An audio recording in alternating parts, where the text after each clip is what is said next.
terkait perkembangan terkini vaksin-vaksin yang dikembangkan oleh putra-putri dalam negeri atau anak-anak bangsa kita. Apakah vaksin Nusantara masuk di dalam list dari perkembangan yang dilaporkan oleh Ibu Penny Lukito? Yuk, jadi penasaran?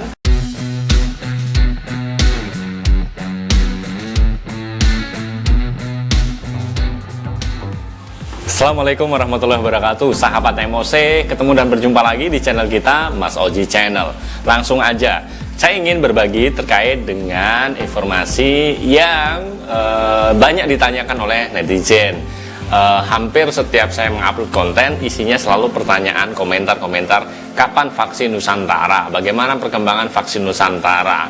Kita cari-cari yang terbaru itu hari Senin kemarin ketika Menteri Kesehatan bersama dengan Kepala Badan POM, Ibu Penny Lukito, mengadakan rapat dengan pendapat dengan para anggota Dewan, anggota DPR Komisi 9. Mungkin ada pertanyaan, bagaimana pengembangan vaksin dalam negeri, ya? Ada vaksin merah putih, vaksin macam-macam, ya. Kemudian apa jawaban dari Ibu Penny Lukito? Akhirnya beliau memberikan paparan terkait perkembangan terkini vaksin-vaksin yang dikembangkan oleh putra-putri dalam negeri atau anak-anak bangsa kita.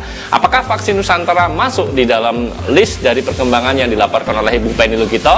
Yuk, jadi penasaran? Kita simak, ini dia penjelasan dari Ibu Penny Lukito terkait dengan pengembangan vaksin dalam negeri sampai dengan hari ini. Ini dia. Misalnya dan juga tentunya dengan sponsornya. Bagaimana bisa menghasilkan produk pengembangan yang siap untuk nanti maju dalam clinical trial dengan manusia.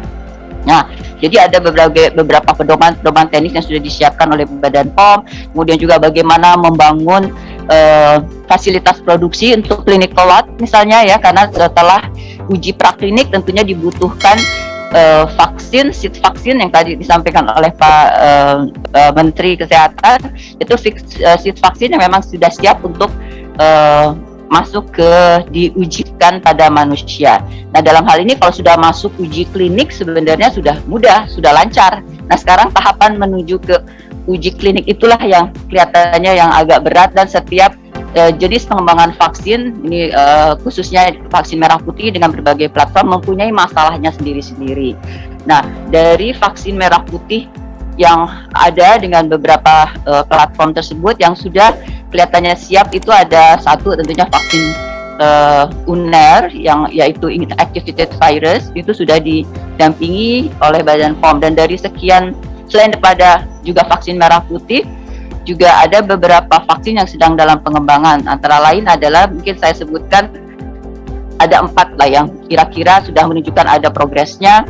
3 sebetulnya, tapi saya sebutkan juga ada yang keempat yang ada kemungkinan progresnya juga menuju pada produksi dalam negeri sudah terlihat ada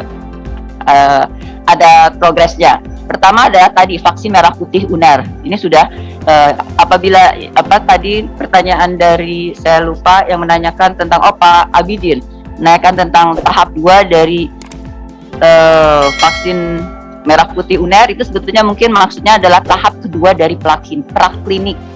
Jadi antara pertama adalah menggunakan hewan mencit, kemudian yang kedua menggunakan hewan makaka, dan itu baru saja diselesaikan. Sekarang masuk ke arah tahap uji klinik yang berdasarkan timeline yang ada dalam catatan kami akan dimulai pada bulan Desember. Sehingga itu fase pertama dari uji klinik, nanti kira-kira fase kedua ketiga akan bersamaan. Itu sekitar Januari-Februari 2022.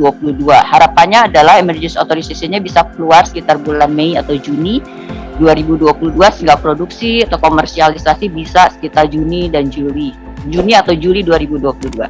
Satu sisi juga sekarang kami mendampingi dikaitkan dengan fasilitas produksinya yang akan dilakukan oleh PT Biotis tersebut. Ya, kemarin baru saja PT Biotis mendapatkan CPOB untuk fill and finish. Tapi kalau nanti untuk memproduksi dari mulai awal dari bahan baku sampai ke upstream, downstream keseluruhannya, itu tentunya akan ada CPOB yang lain lagi yang tersendiri. Nah, itu yang sekarang diproses, plus juga dengan untuk menghasilkan CPOB yang bisa menghasilkan seed yang memenuhi GMP untuk lot clinical lot. Jadi lot vaksin yang akan dijadikan uji klinik. Nah itu, jadi pendampingan Badan POM juga dengan untuk fasilitasnya.